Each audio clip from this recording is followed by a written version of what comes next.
Good evening, everyone. We continue our study in the book of Second Samuel, and today we are at chapter 4.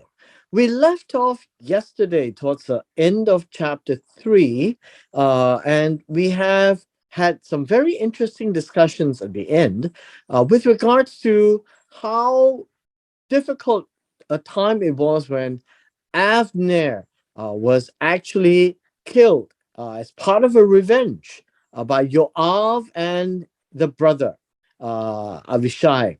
Now, what has happened is we have seen how David honored Avner, gave him a hero's farewell, gave did the fast, and really had the nation mourn for him because a good man had died.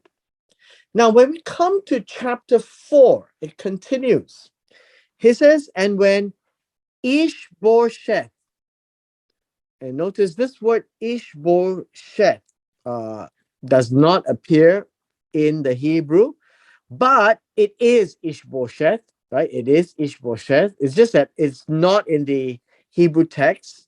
When Saul's son heard that Abner had died in Hebron, then we find that his courage failed and all Israel was horrified. And let's break this down a little bit. I think we need to do that. It says his courage failed. Now, his courage failed literally means in the, how should we say, uh, in the Hebrew, this particular phrase, his courage failed, means his hands became uh, weak, right, or feeble. And it gives us a picture of the hands dropping down, right? Hands dropping down. That would be the picture. It's no longer up. And so it will give us a picture of being disheartened. And so this whole phrase, his courage dropped, also his courage failed, talks about his hands becoming feeble, his hands dropping down. These are all very visual. And you can see his emotions, he's disheartened. Now, the second part of it is as important for us to realize it's not an A or a B. It really gives us a new picture here. It says all Israel. When we talk about all Israel, this would now be the 11 tribes. This is minus Judah. So it's above Judah. The rest of Israel, it says, was horrified. Now, horrified means disturbed. It also means anxious. It also means dismayed. And so it gives us a picture that there is a shock into the system of Israel. The king, Saul's son, is still the king Ishbosheth of all Israel. And so they are all very taken aback of this event where Avner had died in Hebron. Now, in the second verse, we find there's a bit of a challenge in the translation, but it's okay. It says, and Saul's son had two men, commanders of troops. It's actually quite okay because the statement says, the statement actually says, and two men, commanders of troops, they were son of Saul. So it really means that son of Saul had two particular leaders,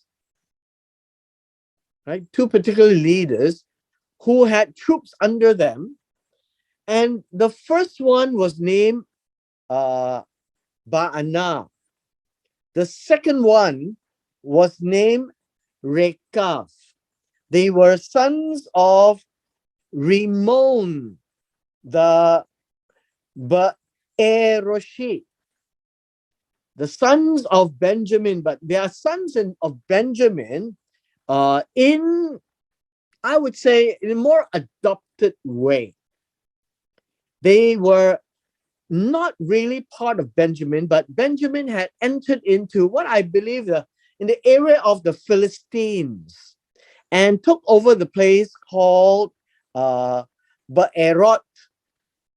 And it is accounted, this word considered or regarded, right?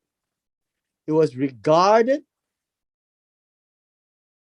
as uh, as one of Benjamin's territory.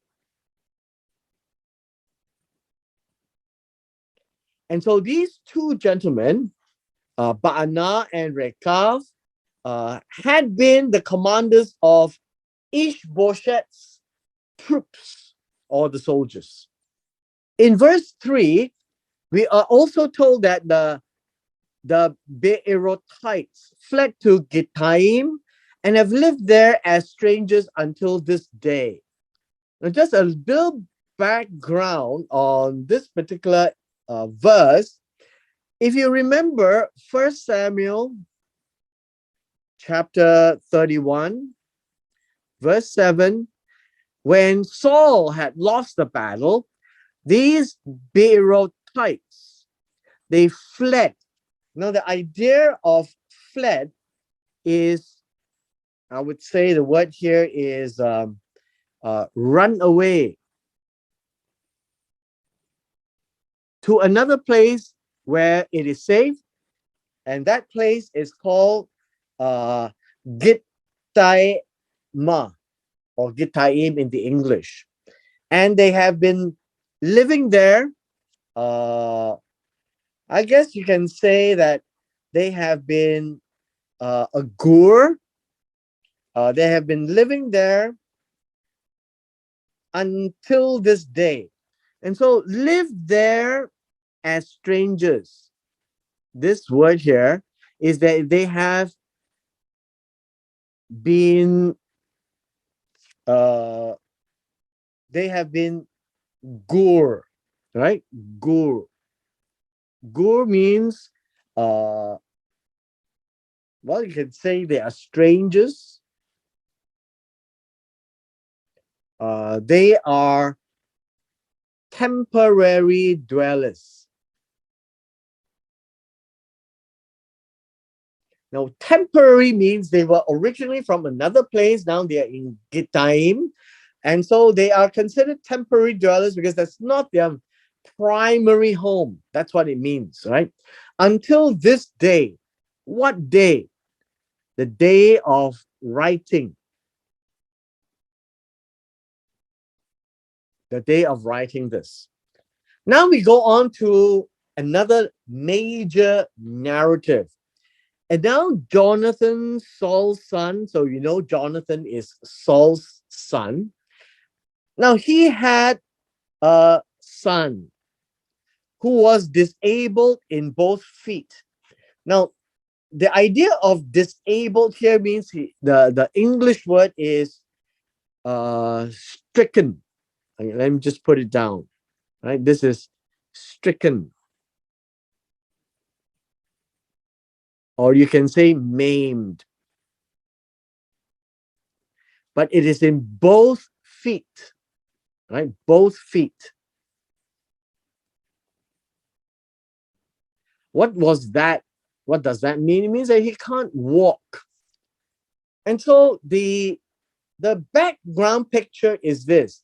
He was 5 years old when the news of Saul and Jonathan came from Jezreel.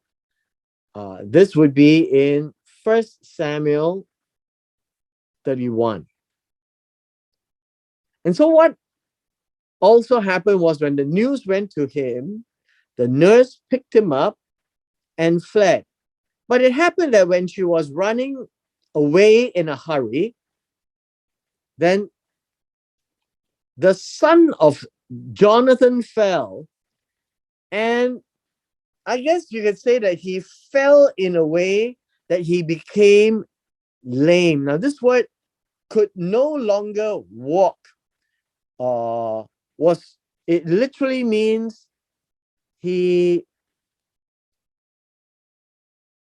he was or he became, right? I guess you can say he became lame. And his name was Mish Boshet. Mish Boshet. Sorry. And his name was Mephi Voshet. Mephi Voshet. Now, with this, we get a background of Jonathan's son. And that's all we ever know of Jonathan's son. And he was very young, 5 years old. Now, not long at this time in verse 3, but that's within the balance of the 5.5 years where David had ruled uh, from Hebron, 7.5 years. And so 2 years was where Ishbosheth ruled. And so at this point in time, we also know that Ishbosheth was also alive. So it's in the end of the second year then. That would be a more correct view. And in that time, we find that 2 years ago, he had become lame. And so probably he is, well, if you care to calculate, he's about 7 years old. Now comes another narrative. You find that the sons of Rimmon, the Beerotites, the names of Rekav and Baanah. So what they did was they left where they were and they actually came. The word departed literally means came. Literally means walked. They walked away from where they were, and then they came to the house of Ish Boshet in the heat of the day, when the day was very hot, right? And while he was taking his midday rest, his siesta, he was actually lying down. And typically, you find that this is a picture of lying down, relaxing.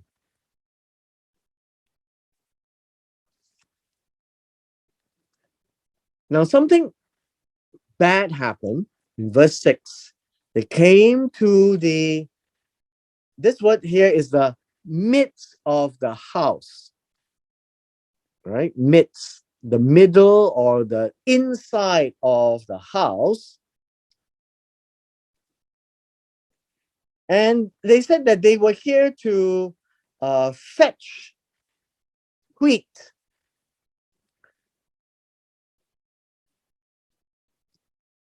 Now, this is a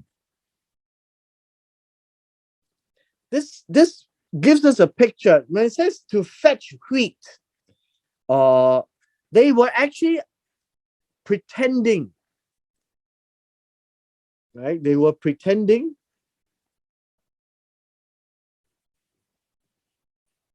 to buy wheat.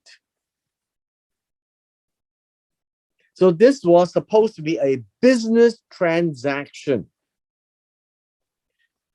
And then when they came in, they struck him in the belly. Now, again, this word belly literally also means the fifth rib. Now, you notice we have Asahel. He was struck in the fifth rib by Avner. And then you have Avner. He was struck in the fifth rib by Joab. And now Ishbosheth. was struck in the same place by the two brothers, Rekav and Baanah. And right after that, the two of them escaped. The two of them slipped away.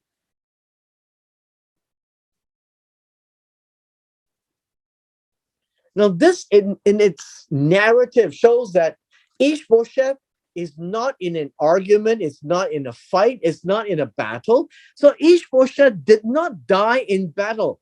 He was actually relaxing, probably sleeping. And when these two brothers struck him in the abdomen, pierced him in the fifth rib, all the way up, he died. And so this would be a picture where he struck him in the fifth rib, and the picture is that he died. Now, it says that they escaped and slipped away. Now, there may be other things that the two brothers had done, but it's not recorded in verse 6. We'll find out a little bit later. Verse 7.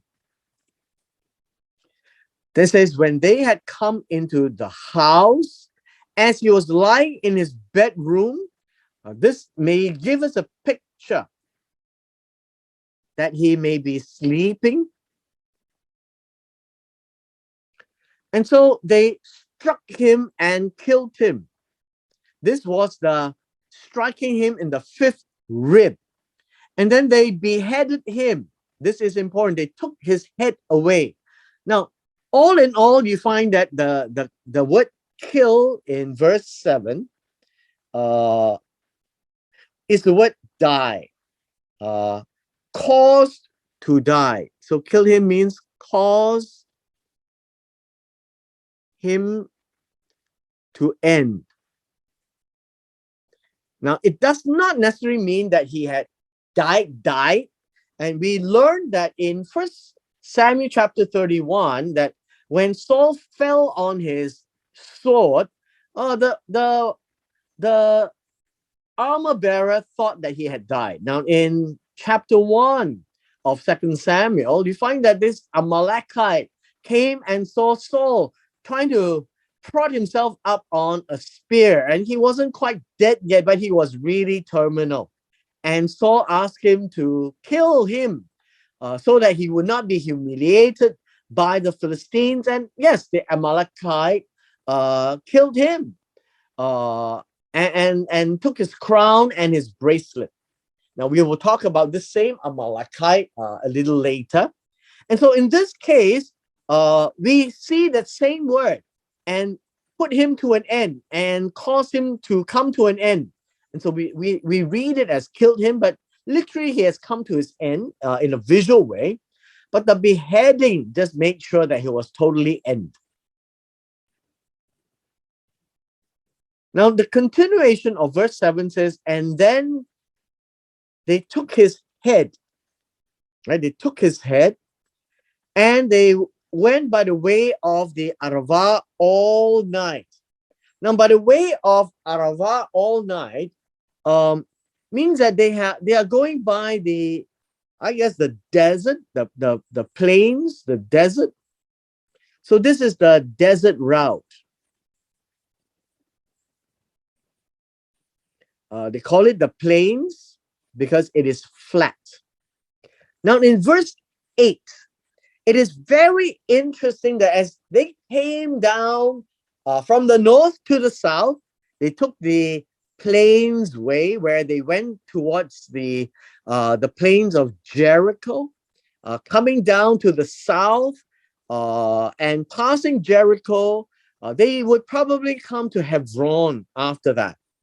And so they means the two brothers, and the two brothers is Rekav and Baanah. And so they brought the head of Ishbosheth to David at Hebron. And they said to the king, very proudly, they said, behold, the head of Ishbosheth, the son of Saul, your enemy. Right? Your enemy, the one who is hostile to you, the one who hates you. And then the one who seeks your life, who sought to kill you. So the Lord has given my Lord the king vengeance this day on Saul and his descendants.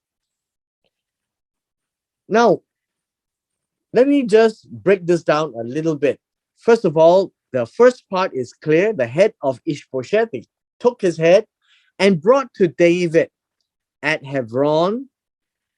And he said to the king that the head of Ishbosheth, the son of Saul, your enemy, who sought your life, who sought to kill you. Now, this phrase here, so the Lord has given my Lord, the king, vengeance this day on Saul.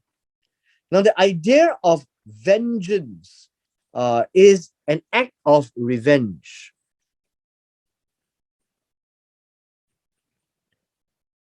Upon Saul, but Saul wasn't killed by them. They killed his son, right? His seed. But it is a way of speaking where you refer to the primary and you refer to his house, you refer to his seeds. And so in this case, Ishbosheth, the seed of Saul, was killed.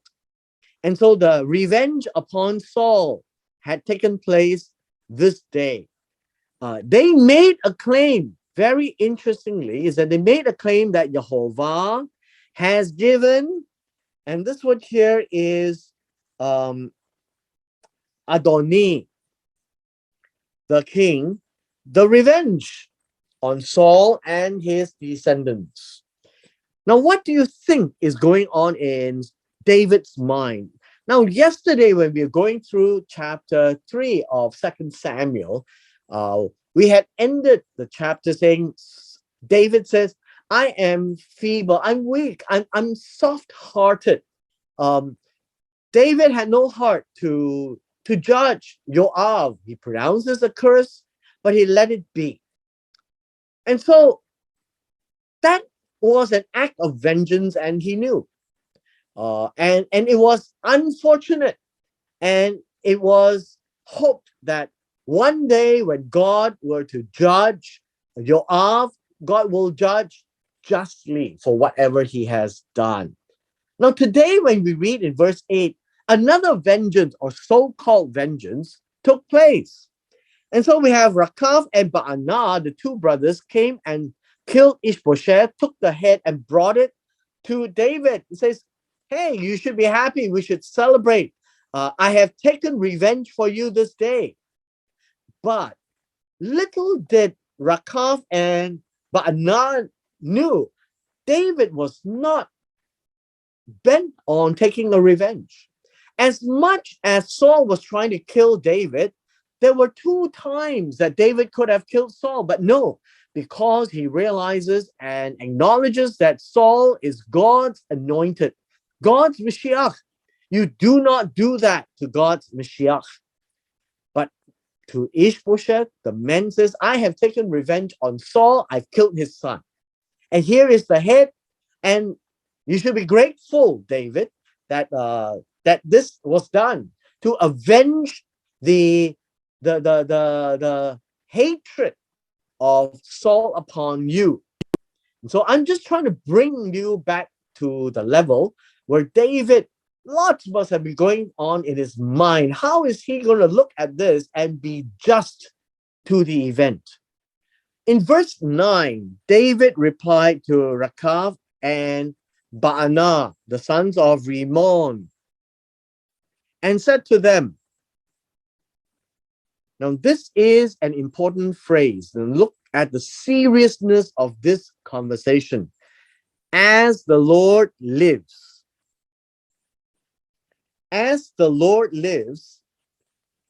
is an oath.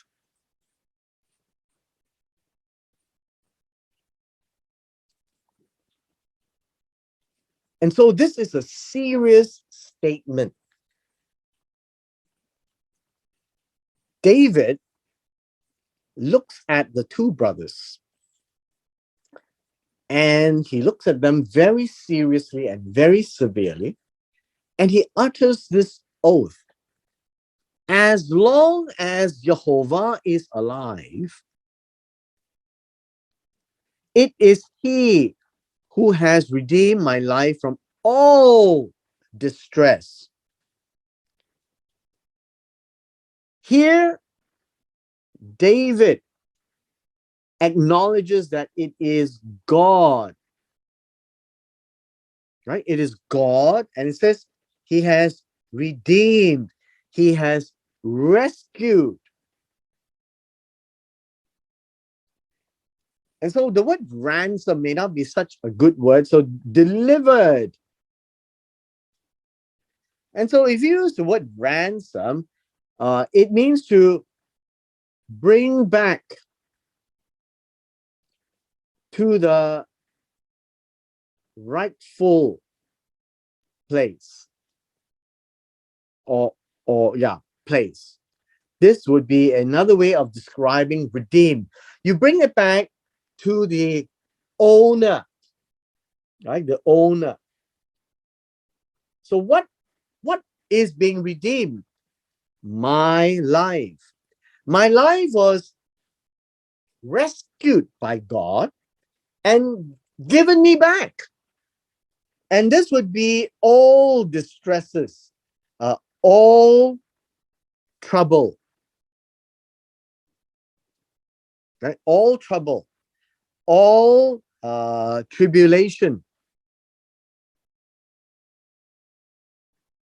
You know what David was trying to say? David is trying to tell the two brothers, as God is alive, He is the one who has done all these. He is the one who has rescued me. He has delivered me. He has brought back my life to me. That's the word redeem, right? That's the word redeem. Bring back David's life to him from all the trouble, the affliction, the tribulation, everything that David has gone through. It is God. It is God who has done it. And so this is an indirect way of telling Ba'ana and Rekav. It has nothing to do with you. It has nothing to do with you. Who told you to kill Ishbosheth? That would be the implied statement that's coming out. Verse 10. When the one who informed me, we're now talking about 2 Samuel chapter 1, about the young man, the Amalekite, the son of Ger. He actually came back to report to me, and he said this, behold, Saul is dead. Said, behold, Saul is dead. And in verse 10, he viewed himself. The word he viewed himself means, it literally means that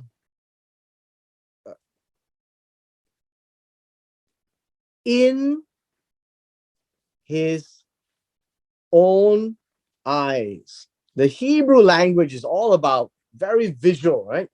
He viewed himself, he saw in his own eyes as the bearer of good news, or that he is here to announce good news. Now, the good news in the eyes of this young man would be good for David, because this is David's enemy. But it was not good news for the young man, the Amalekite. David said this, I seized him. I took hold of him. I arrested him. Right? I arrested him and killed him in Ziklag.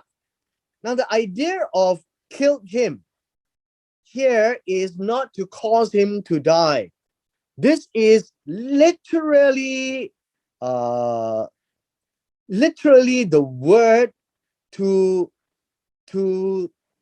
slay, to kill, right? To destroy,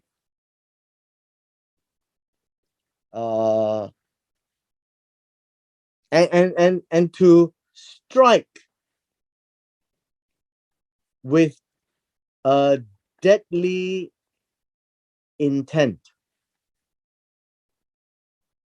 This is not a slap. This is to slaughter him. And that's what it means to kill him. In Ziklag, because that was where he came to report to David, bringing the crown and bringing the bracelet to prove that Saul is dead and that he had killed him. And so he was the bearer of good news, just like now, Baana and Rechab, things that they have done David a favor, which was the idea here is there is to give him something, to him for his news. Now, the word reward, I think, doesn't really come in. This is a reward, the Sorah,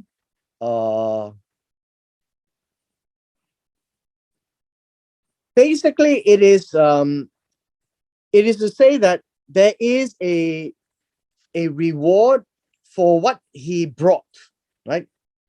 This is a reward for good news. And so he brought good news, and then here he was rewarded for the good news, right? And so this would mean that he brought the news and now he was killed because of the news. That would be the reward that was given to the Amalekite. In our last two verses, we'll see on the screen, verse 11, it says, how much more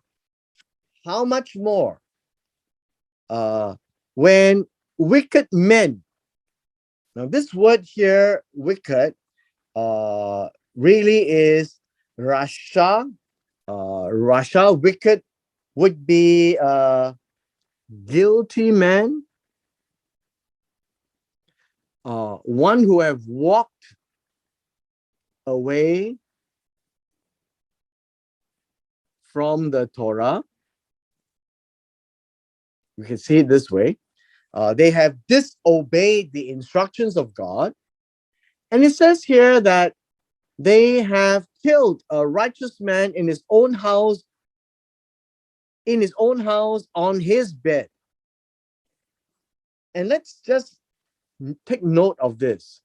Ishbosheth is seen as a tzaddik,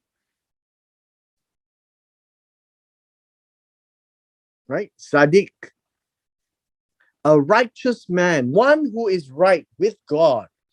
And these men are considered one who is wrong with God. They are guilty. They have walked away from what the Torah says. Thou shalt not murder.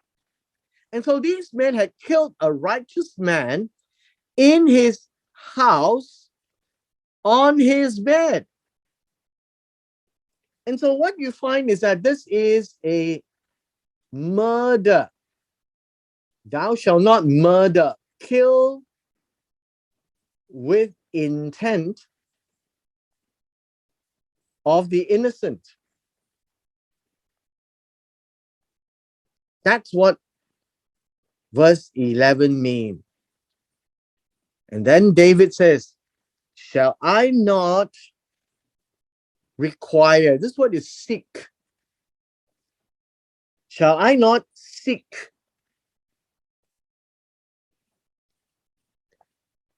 And it also means demand.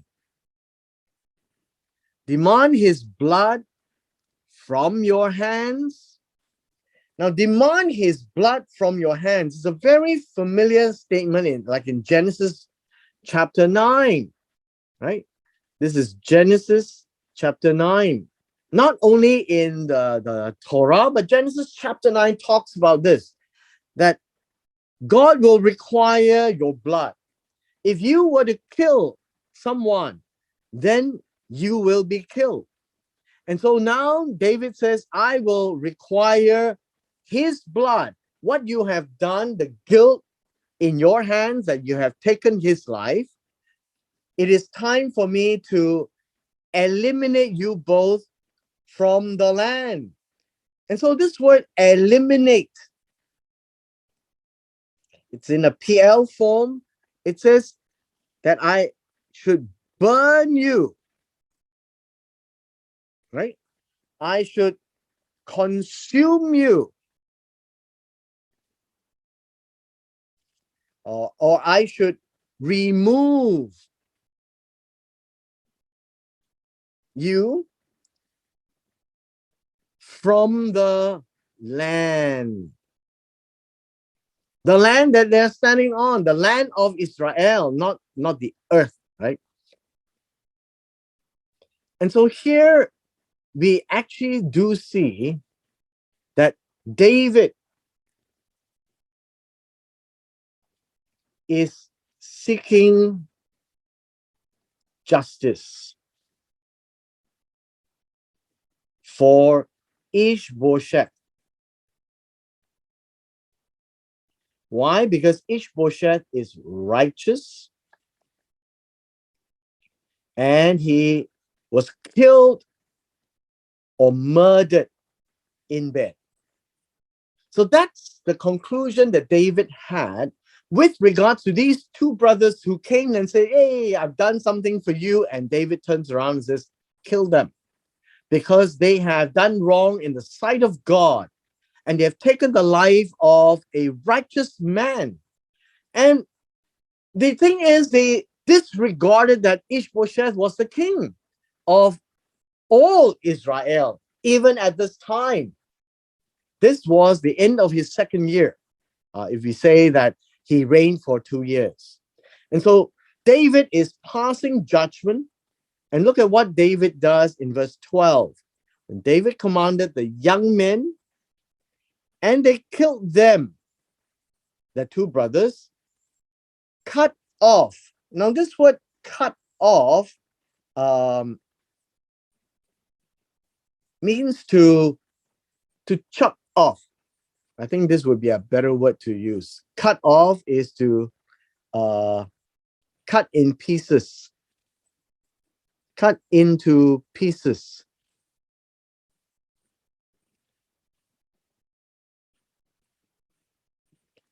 Their hands and feet. Now notice their hands and feet were cut off or taken off because they went into the house of Ishbosheth and with their hands they stabbed him to death and cut off his head.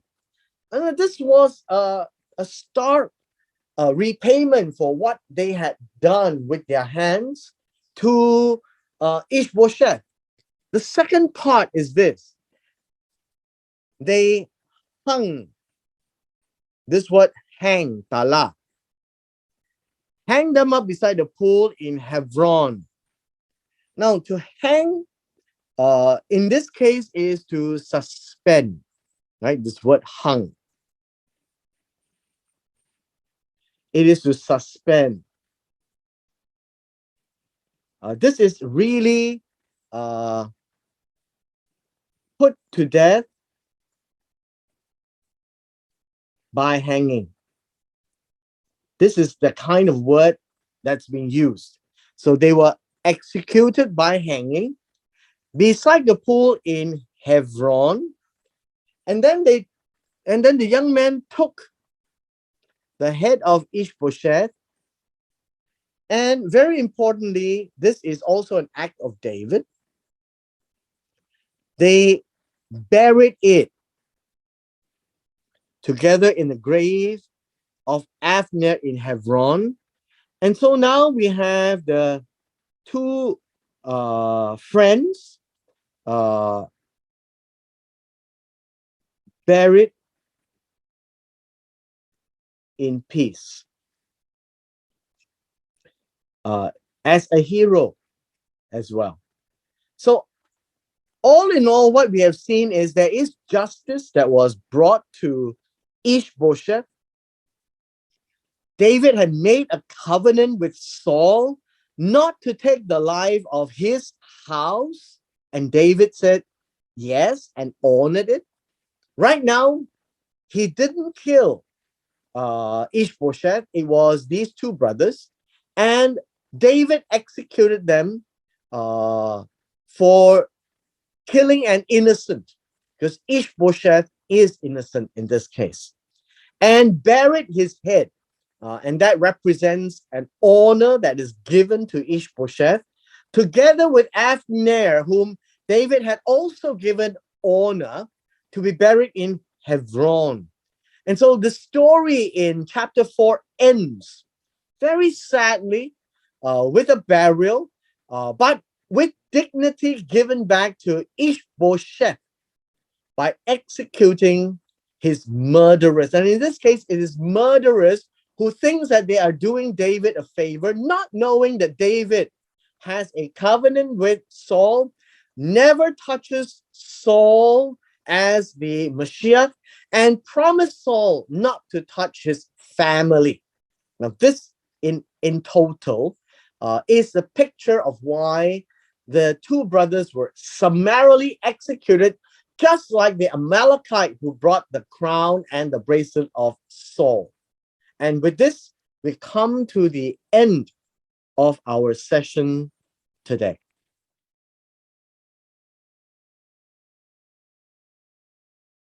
In chapter 4, verse 12, the word hung, would that be like crucified on a cross? Oh, okay. Let's see. In 2 Samuel chapter 4, the Romans haven't come about yet. And so the idea of crucifixion being nailed to the wood, to a wooden beam, is never in the imagery. So the word that's used in the Hebrew Bible, like here, this word here, as the word hung, is similar to what we have today, hanging by the neck, suspended and summarily executed by hanging. And this is an age-old execution, and it is also a just execution because, from what I understand, hanging is the fastest way to terminate a life without pain. And so hanging is very popular in the old days. And so whenever you see this word hung in verse 12, and the word here is tala, very similar to the concept where if you recall in the book of Esther, where Haman was hung in the gallows. And so that is what it means to hang to die on a high beam. And so this one here is the same, hung on a pole beside the pool in Hebron. That's what it means, hung them up, right? It's not, you cannot hang them down, you have to hang them up. And so we hang them up, you'll be killed by breaking the neck, right? Yes, crucifixion only occurred in Roman times because the Romans had devised this ever cruel execution that inflicts the most pain and prolongs dying. It takes a long time for a person to die in crucifixion, and they are always hung, well, I wouldn't say hung up, they are always nailed and propped up. I think the word propped up is better than hanging, because the Hebrew word for hanging really means suspension. And crucifixion is not suspension. The Romans love to do that, particularly to those who have committed treason, as a public spectacle to warn others that if you try to do the same, you will have the same fate. And the Romans apparently crucified, I guess, no less than 100,000 people during their times. And yeah, it's a Roman thing, Roman invention.